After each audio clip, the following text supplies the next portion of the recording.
নমস্কার বন্ধুরা, আমি চন্দ্রিমা। আজকে কিছু বিসলেরির বোতল দিয়ে কিভাবে ডেকোরেটেড টব বানানো যায় তাই তোমাদের সাথে শেয়ার করছি। বন্ধুরা, ভিডিওটি ভালো লাগলে লাইক, কমেন্ট ও শেয়ার করো, আর সাবস্ক্রাইব করে বেল আইকন প্রেস করে পাশে আমার বন্ধু হয়ে থেকো। দেখো বন্ধুরা, আমি যা কিছু ফেলে দেওয়া জিনিস সেগুলো দিয়ে সবসময় কিছু করে থাকি। আমরা একটা ট্যুরে গেছিলাম, তো তখন এরকম বড় বড় বোতল আমরা একসাথে নিয়েছিলাম যাতে রাস্তায় কোনো অসুবিধে না হয়। তো বাড়িতে এসে যথারীতি ফেলে দিতেই যাচ্ছিলাম, তখন মনে হলো যে আরে এগুলো দিয়ে তো আমি টব বানাতে পারি। আমার তো ছাদ বাগান আছে, তো ছাদ বাগানে এগুলো খুব কাজে লাগবে। তো যেমনি ভেবেছি সাথে সাথে কাজ শুরু করে দিয়েছি।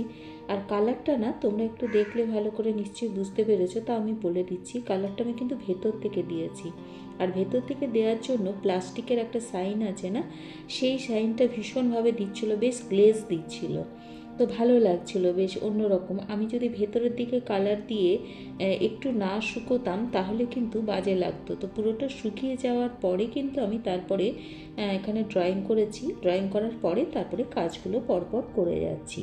তো এক একটা জায়গায় তিনটে আমার টব, তো তিনটে টবে একটু একটু করে কাজ করছি, শুকোতে দিচ্ছি, তারপরেরটা শুরু করে দিয়েছি। ঠিক যেভাবে আমি করেছি সবটাই তোমাদের সাথে শেয়ার করছি।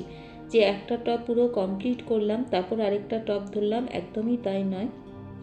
প্রথমে আমি এগুলো কালার করে নিয়েছি, করে একটু শুকোতে দিচ্ছি, তারপরে যেই শুকিয়ে যাচ্ছে, মানে একটু সময় লাগছে, তখন পরের টবটা আমি ধরে নিচ্ছি। তো এইভাবে আমি তিনটে টব পরপর করতে থাকলাম। প্রথমে এর বেস কালারটা দিয়ে নিলাম, বেস কালারটা দিয়ে তারপরে পরের টবটা ধরে নিয়েছি, তারপরে নেক্সটের টবটা। তো এইভাবে আমি প্রত্যেকটা কাজ মানে একসাথে এগোচ্ছি, যে একটা হয়ে গেলে তারপরে আরেকটা ধরবো, সেটা কখনোই করছি না, তাহলে কাজটা অনেকটা লেট হয়ে যাবে। ঠিক এই কারণেই কিন্তু আমি পরপর কাজগুলো করে গেছি। আর এখানে যে ডিজাইনগুলো দিয়েছি, একদম ইনস্ট্যান্ট ডিজাইন দিয়েছি, জানো তো। মানে কোনো কিছু ভাবনা চিন্তা না করেই যেটা মনে হয়েছে সেটাই ফটাফট করে ফেলেছি। তো তোমরাও যখন এরকম ধরনের কিছু কাজ করবে, তখন একদম নিজস্ব ক্রিয়েটিভিটি দিয়ে কাজগুলো করবে। তো আমি সেটা কমপ্লিট হয়ে যাওয়ার পর এখানে ভার্নিশ দেওয়ার কোনোই প্রয়োজন নেই, যেহেতু ভেতর দিক থেকে কালারটা দিয়েছি। ফুটো করে নিয়েছি, করার পর একটু টুকরো দিয়ে দিয়েছি, মাটির টুকরো দিয়ে দিয়েছি ফুটোগুলোতে। তারপর আমার কাছে ছাদের প্রচুর পাতা পচা ছিল এবং শুকনো পাতা ছিল, তো সেগুলো আমি একটু ম্যাশড করে ভেতরে দিয়েছি।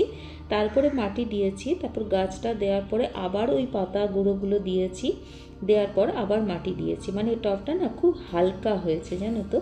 আর এই পাতাগুলো কিছুদিন পর মাটিতেই পরিণত হবে, আরও নেমে যাবে, তখন আবার কিছুটা পাতা কিছুটা মাটি দেব, তাহলে জিনিসটা আরও সুন্দরভাবে গাছগুলো খুব সুন্দরভাবে বেড়ে উঠবে। তো দেখো, আমার ছাদ বাগানে তিনটে টব কিভাবে নিজের রূপের মহিমায় সুন্দরভাবে দাঁড়িয়ে আছে। তো কেমন লাগলো জানিও, আর ভালো লাগলে লাইক, কমেন্ট ও শেয়ার করো। আর তোমরা তোমাদের ক্রিয়েটিভিটি দিয়ে, তোমাদের ফেলে দেওয়া জিনিস দিয়ে কিছু করার চেষ্টা করো। টাটা বন্ধুরা।